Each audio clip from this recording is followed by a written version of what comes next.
सतनाम साहिब बंदगी सभी भक्तात्माओं को, सभी साधु संत समाज को। कैसे हंस आत्मा सत्यलोक को जाएगी, ये जानते हैं। इसमें हम आपको एक वाणी का प्रस्ताव यहाँ पर डालते हैं और उसके बाद आपको गहराई से समझाते हैं।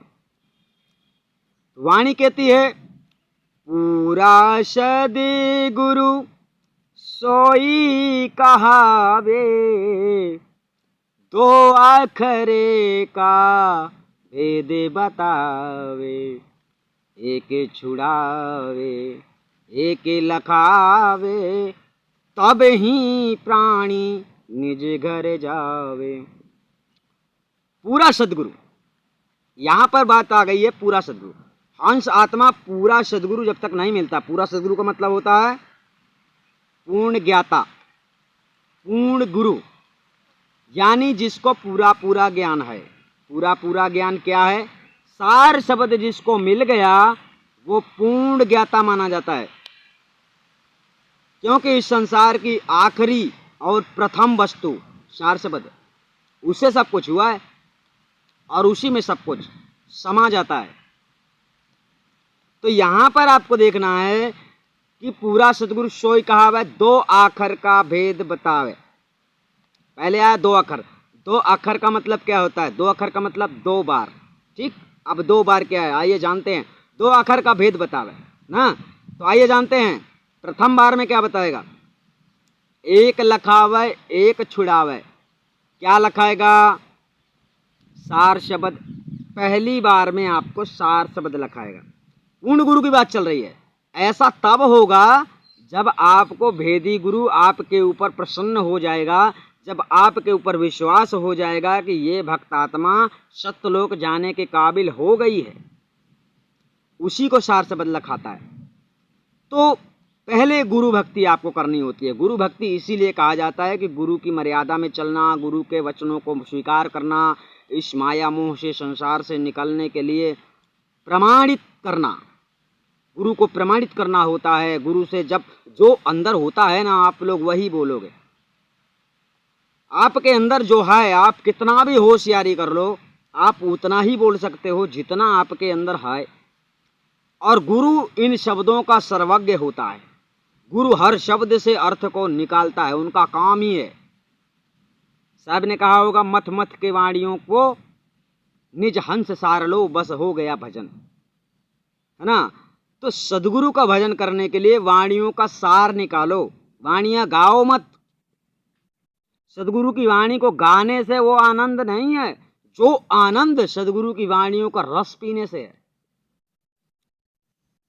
मथ के किसको मथना है? वाणी को मथना है।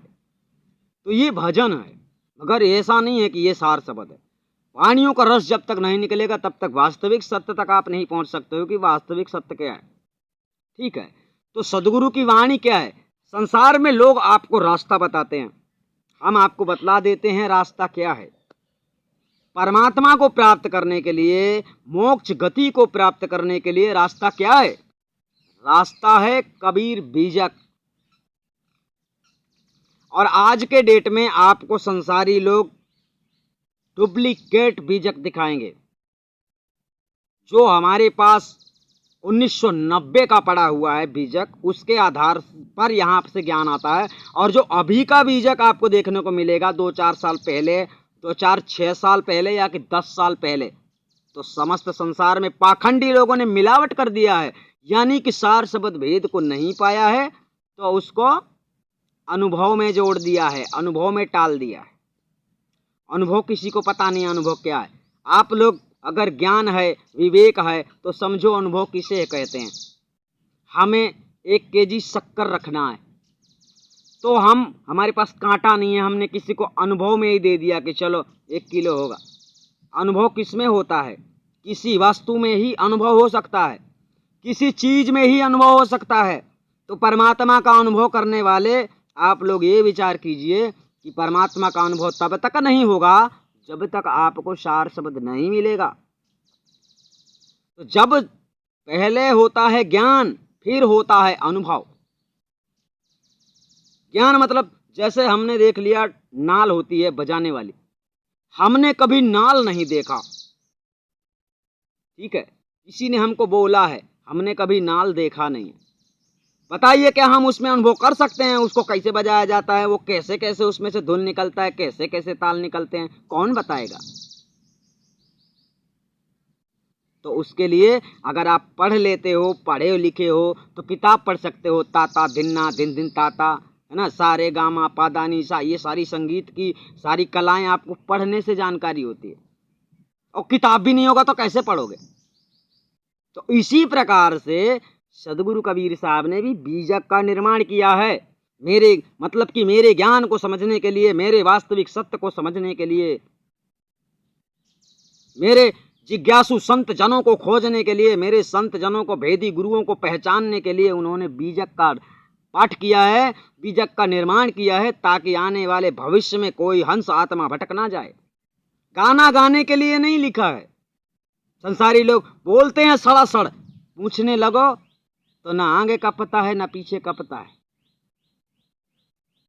और यहाँ की बात छोड़ दो, सदगुरु कबीर साहब की एक एक वाणी, और वाणी में एक भी अक्षर अगर किसी ने मिला दिया तो वो दूध के जैसे, जैसे दूध में काला काला तिल पड़ जाता है ना, उसी तरह से हमको दिखता है। और आपको इतनी विशेष गहराई का ज्ञान यहाँ से अभी नहीं दिया गया है और दिया भी नहीं जाएगा, क्योंकि ज्ञान उसके लिए होता है जो ज्ञान की कीमत को समझता है। इस संसार में वीडियो में इतना ज्ञान नहीं दिया जा सकता है कि आप लोग बड़े बड़े ज्ञानी बन जाओ। आना तो है नहीं तुमको शरण में, सदगुरु की भक्ति तो करना नहीं है, केवल बहस करना है, ज्ञानी बनना है। इसलिए ज्ञान को हिफाजत से रखा जाता है और ज्ञान से ही ज्ञानियों को काटा भी जाता है। इसीलिए आदि अनादि मुक्ति पंथ में आने वाले थर थर कांपते हैं। ज्ञान गोष्ठी करने की किसी में क्षमता नहीं है, बड़बड़ सब करते हैं, बड़ी बड़ाई करते हैं, उल्टे सीधे कमेंट करते हैं, नौटंकी करते हैं, मगर किसी में ताकत नहीं है। क्योंकि इन लोगों ने आज तक ओम का पता नहीं लगा पाया है कि शरीर में ओम कहाँ है। ये सार शब्द का पता क्या लगाएंगे, है ना? तो आइए जानते हैं, दो आखर का भेद बतावे। एक लखावे एक छुड़ावे, यहीं पे समझो, एक लखावे एक छुड़ा, यहाँ दो बार आ गया ना, एक और दो। और पाखंडी लोग, जो लोग ये बोल रहे हैं दो अक्षर का भेद बताना, तो सोचो कितना सच बोल रहे हैं। जो दो अक्षर बोल रहा है वो महापाखंडी है, आखर नहीं समझ पाया, आखर का भेद नहीं समझा, आखर किसे कहते हैं यही नहीं जानता। तो उसने क्या घुमा के बता दिया आप लोगों को, दो अक्षर का भेद। जबकि सदगुरु कबीर साहब की वाणी में 52 अक्षर से परे है साहिब का भेद, सार शब्द भेद। तो ये 52 अक्षर से परे कौन सा अक्षर है, हमें बतलाइए, अपने गुरुओं से पूछिए, जिसने आपको बताया है कि 52 अक्षर में ही सार शब्द है। बहुत लोग ऐसा बोलते हैं। तो जिसने आपको ऐसा घुमाया है 52 अक्षर में ही सार शब्द है, तो समझो कि ये सही है, या फिर सदगुरु कबीर साहब ने कहा है 52 अक्षर के परे, 4 अक्षर के परे। अक्षर छोड़ ही दो, अक्षर का खेल ही खत्म है। 4 अक्षर के परे सदगुरु का ज्ञान है। परे मतलब अलग होता है, हटके।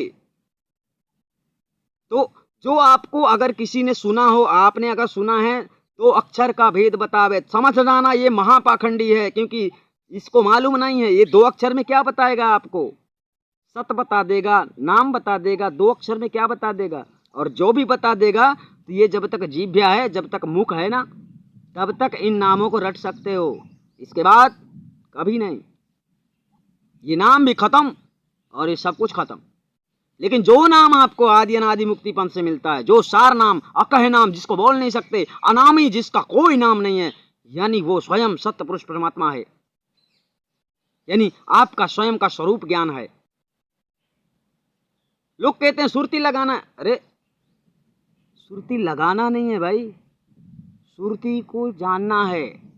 सुरती का स्वरूप क्या है ये जानना है। ये जानने के लिए भेदी गुरु की आवश्यकता होती है। तो एक लखावे, क्या लखाएगा, जो गुप्त है। ठीक है, पढ़ने लिखने में नहीं आता। अगर पढ़ने में आता तो यहाँ पे लिख दिया जाता एक पढ़ावे, अगर लिखने में आता तो बोल दिया जाता एक लिखावे। तो पढ़ने लिखने की बात नहीं, इसलिए पढ़ लिख के इसे नहीं जान सकते। तो यहाँ बात आ गई है लखावे के लिए।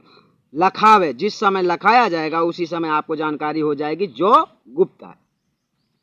एक लखावे और फिर आता है एक छुड़ावे। अब एक भेद तो हो गया लखाने का, लखा दिया। दूसरा भेद है छुड़ाने का। छुड़ाने का मतलब छुड़ाने का, पहले शब्द आपको मिल गया, वो शब्द क्या है? आपका खूंटा है, उसमें आपको बंध जाना है। अब छुड़ावे, कैसे छूटोगे? तब आपको नियम बताएगा कौन? वेदी गुरु। कैसे चलना है, कैसे नहीं चलना है, किस चीज को कैसे उपयोग में लाना है, क्या बोलना है, क्या नहीं बोलना है। निरंजन का ये जाल इस सृष्टि में इतना फैला हुआ है। सदगुरु ने कहा यह संसार झाड़ और झाखड़, उरज उरज मर जाना है। यह संसार कांटे की बाड़ी, उलझ उलझ मर जाना है ना, आग लगे बर जाना है। ये वाणी नहीं सुने हो? ये संसार ऐसा है कि तुम्हें जीने नहीं देगा। तो सदगुरु कबीर साहब ने अपने आदेशानुसार यह समझाया है कि दूसरा भेद है सुरती को रमण करने का। तुम्हारे बस की बात नहीं है कि सुरती को तुम रमण कर लोगे, क्योंकि तुम्हारे बस का होता तो गुरु का कोई काम ही नहीं था। लेकिन नामुमकिन है, इसीलिए हाजिर है। जो मालिक हाजिर है उसी को लोग दूर बताते हैं। नसीब में होगा मिलेगा, किस्मत में होगा मिलेगा, वो बहुत ऐसा है, वो बिरलों को मिलता है। अरे बिरलों को तो मिलता है, बिरलों को ही भेदी गुरु से मिलता है। भेदी गुरु लाइन लगा के नहीं बांट सकता है, उसको बांटता वो है जिसे पता नहीं है, जिसके पास सत्य नहीं है, जिसने सत्य की कीमत नहीं जानी, जिसने गुरु की मर्यादा को नहीं जाना, जिसने गुरु को समझा ही नहीं है। इसलिए कहा है गुरु को मानुष जानते शरणामृत को पान, ते नर नर के जाएंगे जन्म जन्म हो स्वान। ठीक से समझ लेना इसको। गुरु को मानुष, मनुष्य जो गुरु होता है उसको जो मनुष्य समझता है, यहां पर वही बताया जा रहा। आप लोग ठीक से समझना। यहाँ पाखंडी लोग, आपको संसारी लोग शब्द गुरु के चक्कर में देही गुरु का मामला ही खत्म कर दिया है, ताकि आप लोग सच्चे गुरु को खोज ना सको, सच्चे गुरु के शरण ना जा सको और 84 में चले जाओ। और इनका क्या है? ये तो यम के दूत हैं, निशाचर हैं। ये लोगों को तुम्हारी चिंता नहीं है। क्यों? क्योंकि अभिमान, जिसके पास धन दौलत का अभिमान हो जाता है ना, वो आंखों को देखते हुए भी अंधा हो जाता है। और जो अंधा हो जाता है उसके लिए सदगुरु ने कहा है, जान बूझ के करे ढिठाई, ऐसा डूबे पार ना पाई। इस संसार का कोई भी व्यक्ति हो, सदगुरु कबीर साहिब की वाणियों को ठुकराने वाला कभी मोक्ष गति को प्राप्त नहीं हो सकता है। ये आप लोग निश्चित रूप से समझ लेना। हम उस मार्ग में आपको चला रहे हैं, हम उस मार्ग में चलने का आदेश दे रहे हैं जो मार्ग इस दुनिया में जिसने खोला है। और इस मार्ग को खोलने वाला इस संसार के पाखंडी कोई मनुष्य नहीं है। इस मार्ग को, सत्य का मार्ग खोलने वाला मेरा सदगुरु कबीर है, जो कभी जन्म नहीं लेता है। वो चारों युगों में आया है और चारों युगों में प्रकट होकर अपने भक्त जिज्ञासुओं को लेकर गया है। परंतु कलयुग का समय, उन्होंने कलयुग में उसके ज्ञान का पर्दाफाश करके, पर्दाफाश करने के लिए, निरंजन का ज्ञान पर्दाफाश करने के लिए अपने बीजक में समस्त चीजें बतला दी हैं। परंतु आपको ये सब कुछ जानने की आवश्यकता नहीं है। आपको जानने की आवश्यकता है हमको सच्चा गुरु कहाँ मिलेगा। तो आपको सच्चा गुरु आदि अनादि मुक्ति पंथ में मिलेगा, और सार शब्द भी आपको आदि अनादि मुक्ति पंथ में मिलेगा। और आप किसी भी प्रकार का निर्णय अपने आप से नहीं कर सकते। आपका केवल इतना ही काम है, भेदी गुरु की तलाश। अगर आप भेदी गुरु नहीं तलाश पाते हैं तो आपको निश्चित 84 जाना है। और अगर आपने भेदी गुरु को तलाश कर, भेदी गुरु से भक्ति, गुरु को प्रसन्न कर लिया, तो आपका जीवन कल्याण हो गया। इससे ज्यादा आप परमात्मा के लिए कुछ नहीं कर सकते, क्योंकि परमात्मा तुम्हारे जैसे, हमारे जैसे इस संसारी कलयुगी मानवी पाखंडी पापियों जैसे परमात्मा के विचार नहीं है। वो विचारों से परे है। जब वो विचारों से परे है, वो क्या सुनेगा और वो क्या तुम्हारा गुनेगा, वो तुमको कब खींचेगा, वो तुमको कब बुलाएगा, कुछ नहीं करेगा। उसने रास्ता खोल दिया है, चलना है तो चलो। गुरु सीढ़ी से उतरे शब्द भी न हुए। गुरु के सीढ़ बताए हुए मार्ग से अगर तुम नहीं चल रहे हो तो शब्द जो तुम्हें सत्य है ना, वो भी मिल जाए तो वो भी खंडित हो जाएगा। इसलिए गुरु के चरणों में शीश नवाकर आपको शरण में आना है और भेदी गुरु से ही आपको सार शब्द प्राप्त करना है, तभी मोक्ष की प्राप्ति होगी। सतनाम साहिब।